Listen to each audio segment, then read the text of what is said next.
Shri M G Sreekumar ജാനകിയെ അനുസ്മരിക്കാനായി telephone ലൈനിലുണ്ട്. ശ്രീ എം ജി ശ്രീകുമാർ, നമുക്കൊക്കെ ഉണ്ടായ വലിയ നഷ്ടമാണ്. ജാനകിയമ്മ ഓർമ്മയായിരിക്കുന്നു. എന്താണ് ഈ ഘട്ടത്തിൽ അങ്ങേക്ക് ഓർമ്മിക്കാനാവുക? എനിക്ക് പെട്ടെന്ന് കേട്ടപ്പോ ഒരു വലിയ ഷോക്കാണ്.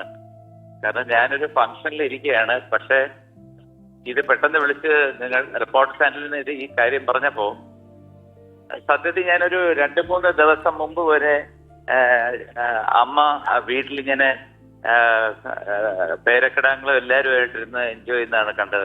ഒരു നമുക്കൊന്നും പറയാനില്ല. കാരണം മലയാളത്തിന്റെ എന്താണ് എല്ലാം പാട്ടിന്റെ രാജ്ഞി അല്ലെങ്കിൽ പാട്ടിന്റെ എന്താണെന്ന് എനിക്ക് പെട്ടെന്ന് ചോദിച്ചപ്പോ എനിക്ക് വാക്കുകൾ വരുന്നില്ല. വിഷമം വരുന്നു, കണ്ടമാനം മനസ്സിൽ ഒരുപാട് വിഷമം വരുന്നു. ശ്രീ ശ്രീകുമാർ, അങ്ങേക്ക് പാടുക എന്നതിനപ്പുറം വ്യക്തിപരമായ ബന്ധമുണ്ടായിരുന്നോ ജാനകിയമ്മയെ? അങ്ങനെ ഓർക്കാവുന്ന എന്തെങ്കിലും? പിന്നെ ഒരുപാടുണ്ട്. കാരണം വെച്ചാൽ എന്റെ ചേട്ടന്റെ കൂടെ ഞാൻ മറ്റേ മൗനമയൊക്കെ പാടിക്കാൻ പോയപ്പോ ഞാനും പോയിരുന്നു. അപ്പൊ അങ്ങനെ ജാനകിയമ്മ അമ്മയായിട്ട് ഒരുപാട് ബന്ധമുണ്ട്.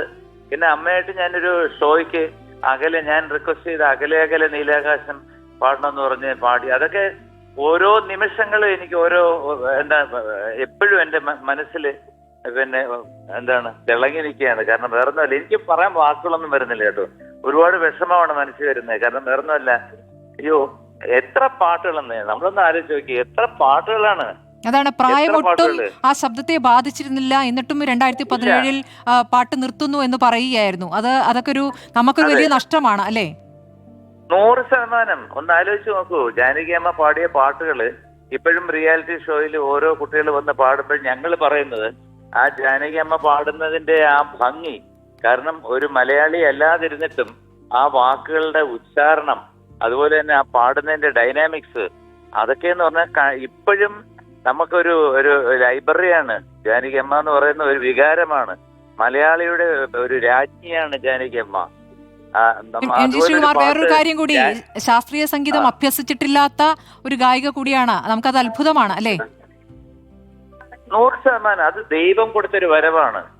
കാരണം വേറൊന്നുമല്ല, ഒരു വരദാനമാണ്. മലയാളികൾക്കും ഇന്ത്യ മുഴുവനുള്ള ഭാഷയിൽ ജാനകിയമ്മ പാടിയിട്ടുണ്ട്. പ്രത്യേകിച്ച് ഞാനൊരു മലയാളി ആയതുകൊണ്ട് ഞാനത് മലയാള പാട്ടുകളിൽ കൂടുതൽ കോൺസെൻട്രേറ്റ് ചെയ്യുന്നുണ്ട്. എന്നാൽ തമിഴ് പാട്ടുകളും എല്ലാം, രാജാ സാറിന്റെ ആദ്യത്തെ പാട്ടുകളൊക്കെ പാടിയത് ആരാണ്? ജാനകിയമ്മയല്ലേ? അപ്പോ എന്താ പറയുന്നേ, വാക്കുകളില്ല. കാരണം ഒരുപാട് വിഷമം. ഞാനിവിടെ ഒരു ഫംഗ്ഷനിൽ ഇരിക്കുന്നതുകൊണ്ട് എനിക്ക് ഒന്നും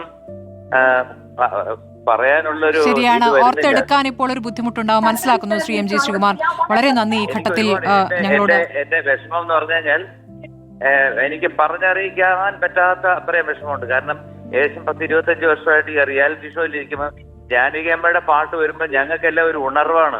എല്ലാവർക്കും, ഈ പാട്ട് പാടുന്നവർക്കും കേൾക്കുന്നവർക്കും എല്ലാം ഒരു ഉണർവാണ്. എന്താണ് ശബ്ദം, എന്താണ് അവര് ജാനകിയമ്മ നിന്ന് പാടുന്നത് കണ്ടു കഴിഞ്ഞാല് നമുക്ക് പാടുകയാണെന്ന് തോന്നില്ല. അതാണ്, ഒട്ടും ദേഹം അനങ്ങാതെ അല്ലെ, തല പോലും ആട്ടാതെ പാടുന്ന ജാനകിയമ്മ. അനങ്ങാതെ ഒരു ചെറിയൊരു ബുക്ക് വെച്ചിട്ട് പാടുന്ന അമ്മ.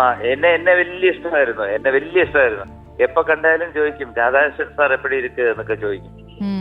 ചേട്ടനും പോയി. എന്തായാലും ഒരു കാലം അവസാനിക്കുന്നു. എന്തായാലും എന്റെ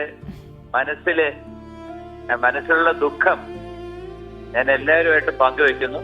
ആ കുടുംബത്തിന് താങ്ങാനാകട്ടെ എന്ന് ഞാൻ പ്രാർത്ഥിക്കുന്നു. വളരെ നന്ദി ശ്രീ എം ജി ശ്രീകുമാർ.